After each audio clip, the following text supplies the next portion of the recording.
মানুষকে গোসল দেওয়া যাবে কিনা চিন্তা করেন। এই প্রশ্নের উত্তর কোরআন হাদিসে নাই, কিন্তু শেখ বাজ রাহিমাহুল্লাহ বলছেন যে বড়ই পাতা দিয়ে গোসল দিলে মাইয়াতের দেহটা পরিষ্কার পরিচ্ছন্ন তাই দেওয়া হয়। সুতরাং আপনি জীবিত অবস্থায় গোসল করেন, মৃত্যুর পরে করেন, কোনো অসুবিধা নাই। বলছিলাম যে সাহাবারা বললেন ওয়ামা হুন, সেগুলি কি? তখন রাসূলুল্লাহ সাল্লাল্লাহু আলাইহি ওয়াসাল্লাম বললেন আশিরকু বিল্লাহ, প্রথম ধ্বংসকারী বিষয় হচ্ছে আল্লাহর সাথে শিরিক করা।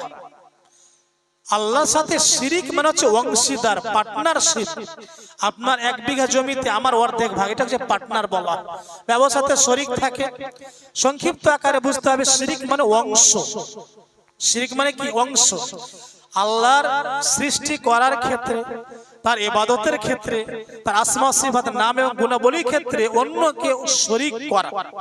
তাসবিয়াতু গায়রিল্লাহ বিল্লাহ, আল্লাহর সাথে অন্যকে সমকক্ষ করা, সমান সমান। যেমন সন্তান চাইতো আল্লাহর কাছে, যদি আপনি কোনো পীরের কাছে, মাজারে গিয়ে, দরগা বা দুর্গাতে গিয়ে বলেন যে আমাকে সন্তান দাও, তাহলে এই লোক আপনি শিরিক করলেন, মুশরিক। শিরিক করলেন, কারণ সন্তান দেওয়ার মালিক একমাত্র কে? আল্লাহ রাব্বুল আলামিন। সুতরাং এই শিরিকের আবার প্রকার আছে, বড় শিরক আছে, ছোট শিরক আছে। ছোট শিরকের মধ্যে যে হাতে কালো ধাগা বাঁধা, তারপরে তাবিজ ব্যবহার করা, তারপরে আল্লাহ ছাড়া অন্য নামে শপথ, এগুলো ছোট শিরকের আওতায় পড়ে। কিন্তু এই ছোট শিরকগুলি অনেক সময় বড় শিরকের রাস্তা তার সেদিকে পৌঁছে। শিরিক, বড় শিরক হচ্ছে আল্লাহ, যেমন আল্লাহ ছাড়া অন্য নামে জবাই করা, আল্লাহ ছাড়া অন্য নামে কুরবানি করা, কবরে গিয়ে ছেলে মেয়ে চাওয়া, ইত্যাদি ইত্যাদি। এই শিরকের ব্যাপারে ইনশাআল্লাহ পরবর্তীতে একটা বিষয় বক্তব্য রাখবো, তাওহীদ এবং শিরক, এটা বিষয়ে ইনশাআল্লাহ বক্তব্য রাখবো। শিরকের বহু ক্ষতি আছে। যেমন শিরকের একটি ক্ষতি হচ্ছে যে আকাশের নিচে, জমিনের উপর সবচেয়ে বড় পাপ হচ্ছে আল্লাহর সাথে শিরক করা। 2 নম্বর ক্ষতি হচ্ছে যদি কোনো ব্যক্তি শিরক করে মারা যায়, তওবা না করে, তাহলে সে ব্যক্তি সরাসরি জাহান্নামে যাবে।